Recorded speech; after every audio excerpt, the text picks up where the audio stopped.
여러분, 오늘 정말 흥미로운 소식을 가지고 왔어요. 이제는 공상과학 영화 같은 얘기가 아니라 실제로 우리 생활에 깊이 들어오고 있는 혁신적인 기술 이야기인데요. 바로 스타링크가 드디어 한국에 상륙한다는 소식입니다.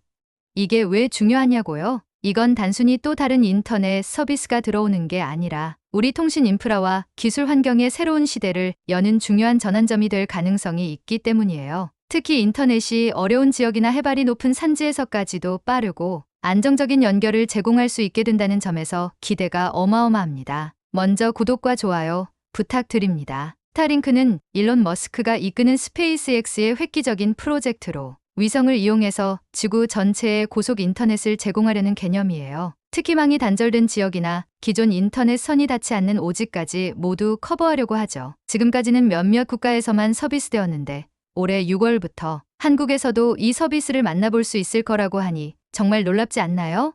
더군다나 최근 정부에서 위성통신의 법적 근거를 마련하는 안건이 국무회의를 통과했다는 소식도 전해졌어요. 이로써 스타링크의 한국 출시는 법적으로도 문제될 부분이 없게 됐다는 걸 의미합니다. 이제 본격적으로 서비스가 구축되는 건 시간 문제겠죠. 그렇다면 스타링크 서비스가 구체적으로 어떻게 우리 삶에 영향을 줄 수 있을까요? 우선 첫째로 전국 어디서나 인터넷을 사용할 수 있다는 가능성이 열립니다. 도심과 주요 도시를 벗어나 외곽 지역에서도 빠른 속도로 인터넷을 쓸 수 있다면 얼마나 편리할까요?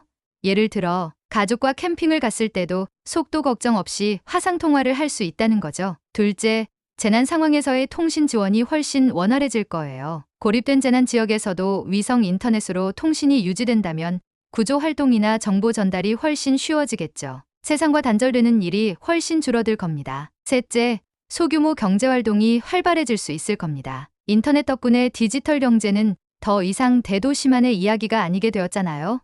농촌이나 산골에서도 온라인 판매, 콘텐츠 제작 같은 일이 활발해질 가능성이 큽니다. 넷째, 교육 기회의 격차를 줄일 수 있을 겁니다. 이제 인터넷이 닿지 않아 온라인 수업이나 정보 접근이 힘들었던 지역에서도 모든 학생이 동일한 기회를 받을 수 있게 되는 거죠. 마지막으로 군사나 공공서비스 같은 중요한 분야에서도 큰 변화를 가져올 수 있습니다. 안정적인 위성통신망이 구축되면 국가안보나 항공관제, 해상통신 같은 다양한 분야에서 효율성과 안정성이 더 높아질 수 있을 거예요. 이제 정리해 볼게요. 스타링크의 한국 상륙이 중요한 이유는 빠르고 안정적인 인터넷을 전국 어디서나 사용할 수 있게 하고 재난 상황에서도 안정적인 통신을 제공하며 소규모 경제활동을 활성화하고 교육 격차를 해소하며 공공 및 군사 분야까지 전반적으로 영향을 줄 수 있다는 점이에요. 그야말로 통신의 혁명이 아니겠어요. 물론 이런 기술이 우리 삶에 널리 쓰이도록 하려면 초기에는 비용 문제나 설치 과정에서의 어려움이 있을 수도 있겠지만 기술의 발전 속도를 생각하면 이는 시간이 지나면서